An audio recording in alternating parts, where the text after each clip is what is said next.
গল্প ঝুমঝুমি। মায়ের কথা না শুনে মস্ত ভুল হয়ে গেছে। মা ঠিকই বলেছিল, বন্ধুদের সঙ্গে মেলা ঘুরতে যাচ্ছ, যাও, ঝুমঝুমিকে রেখে যাও।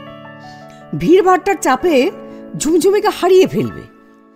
রিঙ্কু ঠোঁট ফুলিয়ে বলেছিল, বারে তা কি করে হয়, ঝুমঝুমির দুঃখ হবে না। আমি বাড়িতে যতক্ষণ থাকি ঝুমঝুমিকে ছাড়া থাকতে পারি বলো? স্কুলে নেহাত ম্যামরা বকাবকি করবে তাই। সুদীপা আগেই জানতো এরকম কিছু একটা বক্তৃতা করে ঝুমঝুমিকে সঙ্গে নেবেই ওই জেদি মেয়ে। তাই বাড়ি থেকে বেরোনোর সময় শুধু বলল, পুজো সুজো হই হুল্লোড় করবে আর 7টার মধ্যে বাড়ি ফেরা চাই, তা না হলে আর কোথাও বন্ধুদের সঙ্গে বেরোতে দেব না। কিন্তু ঝুমঝুমির খেয়াল রেখো। সবেতেই ঘাড় নেড়ে সম্মতি জানিয়ে প্রায় নাচতে নাচতে বাড়ি থেকে বেরিয়ে এলো রিঙ্কু। তার 13 বছরের জীবনে এই নিয়ে দ্বিতীয়বার বড়রা ছাড়া বন্ধুদের সঙ্গে ঘুরতে বেরোনো। এর আগের পুজোয় সপ্তমীর দিন সকালে এরকম ছাড়া পেয়েছিল। আশেপাশে ঠাকুরগুলো দেখা, কিছু খাওয়া দাওয়া আর সময়ে বাড়ি ফেরা। ঠিকঠাক কথা রাখার কারণে এবারও অনুমতি জোগাড় করতে অসুবিধা হয়নি রিঙ্কুর। ভিড়ে ঠাসা মেলায় ঝুমঝুমি তো সারাক্ষণ একল ওকল করে ঘুরল। ফুচকা খাওয়া হলো, ঘটি গরম খাওয়া হলো। এরপরে ঠিক হলো ইলেকট্রিক নাগরদোলায় চড়া হবে। টিকিটের বিরাট লাইন, কিন্তু ওরা তো নাগরদোলা না চেপে বাড়ি ফিরবে না, সবাই পিছনে লাগবে। ছি, মেলা ঘুরতে গেলি আর নাগরদোলায় যাবলি না। বেশ কিছুক্ষণ আগে এক পশলা বৃষ্টি হয়ে গেছে। ভিড়ের ঠেলায় পায়ের তলায় জমা জল শুকোনোর সুযোগ না পেয়ে কাদা হয়ে গেছে। সেই কাদা জলে দাঁড়িয়ে দাঁড়িয়ে অবশেষে ওরা নাগরদোলায় ওঠার সুযোগ পেল। নাগরদোলা জোরে ঘুরছে, আর নাগরদোলায় চেপে আছে এমন কাউকে খুঁজে পাওয়া যাবে না যার মুখে কোনো অভিব্যক্তি নেই।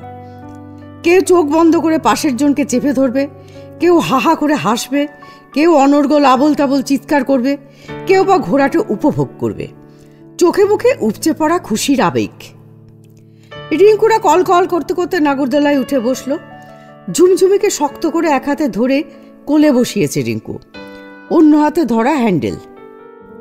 ঘোড়া শুরু হতেই সবাই হো হো করে চেঁচিয়ে উঠল। এরপরে একটু একটু করে স্পিড বাড়তে শুরু করলো। খুব মজা লাগছে, যদিও নিচের দিকে নামবার সময় একটা অদ্ভুত শিরশিরানি।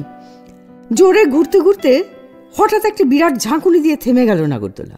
প্রথমে হতচকিত হলেও পরে সমবেত চিৎকারে, কি হলো কি হলো, ভয়ে মুখ চুপসে গেল রিঙ্কুদের। তক্ষুনি শনির আর্তনাদ, রিঙ্কু, ঝুমঝুমি কই? ঘটনার ঘন ঘটায় রিঙ্কু খেয়ালই করেনি ঝুমঝুমি কখন কোল থেকে ছিটকে পড়ে গেছে। ভ্যা করে কেঁদে ফেলল রিঙ্কু। আমার ঝুমঝুমি, আমার ঝুমঝুমি বলে কাঁদতে কাঁদতে চিৎকার করে উঠল, আমি নেমে যাব, আমাকে নামিয়ে দাও প্লিজ। মেলার হট্টগোল আর নাগরদোলার হঠাৎ বিপত্তির গোলমাল, এসবের মধ্যে রিঙ্কুর কান্না কেউ শুনতে পেল না। বন্ধুরা ওকে নানাভাবে সান্ত্বনা দেবার চেষ্টা করলো। ঝুমঝুমির কিচ্ছু হয়নি, দেখবি ও ঠিকই আছে, হঠাৎ ধাক্কায় ছিটকে পড়েছে বলে এখান থেকে দেখা যাচ্ছে না, ওই তো একে একে নামিয়ে দিচ্ছে সবাইকে, আমরাও এক্ষুনি নেমে যাব। নিচে নেমে জানা গেল ইলেকট্রিক্যাল গোলযোগের কারণে হঠাৎ থেমে গেছিল নাগরদোলা। রিপেয়ারের কাজ চলছে। সবাইকে নামাবার পরে টিকিট ফেরত দিয়ে দিল। ওই টিকিটে পরে এসে আবার চাপা যাবে নাগরদোলায়। রিঙ্কুদের ওসব কথায় মন ছিল না। মাটিতে পা দিয়েই সবাই মিলে আঁতিপাতি খুঁজতে লাগলো ঝুমঝুমিকে। ঝুমঝুমি কোথাও নেই। কাছে একটা চায়ের দোকানের সামনে পেতে রাখা বেঞ্চিতে বন্ধুরা বসিয়ে দিল রিঙ্কুকে। হাফুস নয়নে কাঁদছে রিঙ্কু। পাশে ম্লান মুখে বন্ধুরা ঘিরে দাঁড়িয়ে। যাদের নজরে আসছে জিজ্ঞেস করছে কি হয়েছে, এবং উত্তরের অপেক্ষা না করেই চলে যাচ্ছে। চায়ের দোকানের লোকটা বলল, এখানে বসে থেকে লাভ নেই তোমাদের, মেলা অফিসে যোগাযোগ করো, স্টেজের পাশেই মেলা অফিস, ওরা অ্যানাউন্স করে দেবে। ওরা বিভ্রান্ত হয়ে ভাবছে কি করা যায়। রিঙ্কুর ওখান থেকে ওঠার কোনো লক্ষণ নেই। ওকে যে কথাই বলা হচ্ছে ওর একটাই উত্তর, আমি আমার ঝুমঝুমিকে না নিয়ে বাড়ি ফিরতে পারবো না রে। হঠাৎ কানে এলো এক ভদ্র মহিলার রুক্ষ গলা, রুমি, কি হচ্ছে কি, কথা কানে যাচ্ছে না? তখন থেকে বলছি ওকে আমার হাতে দাও, মেলা অফিসে রেখে আসি। বোঝার চেষ্টা করো, ওকে যারা সঙ্গে নিয়ে এসেছে তারা কত খুঁজছে। দাও দাও বলছি, রমি।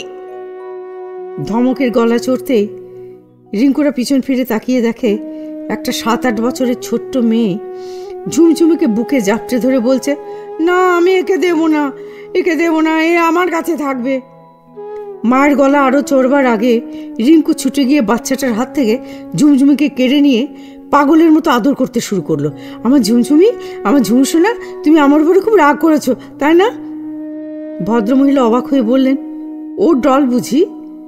কিন্তু ওরই যে ডল তার প্রমাণ কি?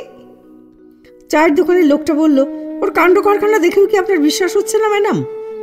এতক্ষণ আমার দোকানে বসে পাগলের মতো কান্নাকাটি করছিল। আমি বুঝতে পারিনি একটা পুতুলের জন্য এমন কান্নার রোল। আমি তো ভেবেছিলাম। লোকটাকে থামিয়ে দিয়ে রিঙ্কুর বন্ধু সোনি বলল, আমরা প্রমাণ আন্টি। আসলে আমরা নাগরদোলায় চেপেছিলাম। হঠাৎ একটা ঝাঁকুনিতে নাগরদোলা থেমে গেল, আর সেই ধাক্কায় ঝুমঝুমি রিঙ্কুর কোল থেকে ছিটকে পড়ে গেল। সেই থেকে ওকে আমরা খুঁজছি। এই কাকু জানে। থ্যাংক ইউ ভেরি মাচ, আপনি ওর ঝুমঝুমিকে ফিরিয়ে দিলেন। ভদ্রমহিলা বললেন, বুঝলাম। থ্যাংক গড যে ডলটা আমার মাথায় এসে পড়ল আর আমি দক্ষ ক্রিকেটারের মতো ক্যাচ নিয়ে ফেললাম। তা না হলে জলে কাদায় মাখা তোমাদের ঝুমঝুমিকে পাওয়া গেলেও চিনতে পারতে না। সোনি বলল, মোটেও না, রিঙ্কুর ঝুমঝুমিকে আমরাও ভালোবাসি। বিন্টি বলল, আরে ছাড় না সোনি, ঝুমঝুমিকে পাওয়া গেছে সেটাই অনেক, তাই না? কি রে রিঙ্কু, নাগরদোলায় চাপবি নাকি? টিকিট তো আমাদের কাছেই আছে। ঝুমঝুমিকে বুকে চেপে ধরে রিঙ্কু বলল, না আজ নয় রে, আরেক দিন কেমন? আমার জন্য তোদের মেলার আনন্দটা পুরো মাটি। সরি রে। বন্ধুরা মুখ ভেঙচে বলল, সরি রে। মেলা থেকে বেরোনোর জন্য পা বাড়াতেই ওরা দেখল রুমির মা রুমিকে টেনে হিঁচড়ে নিয়ে যাবার চেষ্টা করছেন, আর রুমি বিষণ্ণ দৃষ্টিতে তাকিয়ে আছে ঝুমঝুমির দিকে। এই প্রথম রিঙ্কু আত্মগ্লানি অনুভব করল। রুমির কোলেই আসলে ঝুমঝুমিকে বেশি মানাচ্ছিল।